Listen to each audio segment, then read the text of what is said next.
Telugu market పై grip సాధించేందుకు India wide film ఇండస్ట్రీలో ఉన్న స్టార్స్ అందరూ తెగ ట్రై చేస్తున్నారు.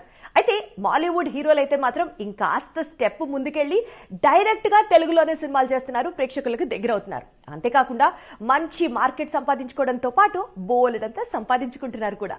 కథ నచ్చినా, కథానాయకుడు నచ్చినా తెలుగు ప్రేక్షకులు ఆ సినిమాను తప్పక ఆదరిస్తారు. ఈ ధైర్యమే మలయాళ హీరోలకు తెలుగు ఇండస్ట్రీ వైపు అడుగులు వేసేలా చేస్తోంది. ఆల్రెడీ దుల్కర్ తెలుగు ప్రేక్షకులకు దగ్గరయ్యాడు.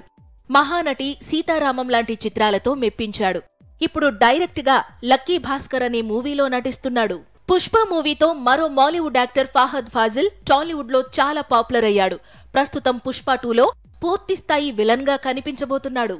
ఇక సలార్తో మరోసారి టాలీవుడ్ రీఎంట్రీ ఇచ్చాడు పృథ్వీరాజ్ సుకుమారన్. 2010లో పోలీస్ అనే చిత్రంతో తెలుగు ప్రేక్షకులను అలరించాడు. అయితే ఈ సినిమా విజయం సాధించలేదు. మళ్లీ ఇన్నేళ్లకు సలార్తో తిరిగొచ్చాడు. ఈ సినిమాలో తనదైన నటనతో గుర్తింపు తెచ్చుకున్నాడు. సలార్ 2లో ఏకంగా ప్రభాస్ కు ప్రతినాయకుడిగా కనిపించబోతున్నాడు. తెలుగు చిత్రాల్లో నటించడం వల్ల ఇక్కడి మార్కెట్ పై పట్టు సాధించడం, వారు నటించిన చిత్రాలను తెలుగులో రిలీజ్ చేసి వసూళ్లను పెంచుకోవడం మాలీవుడ్ యాక్టర్స్ మెయిన్ టార్గెట్.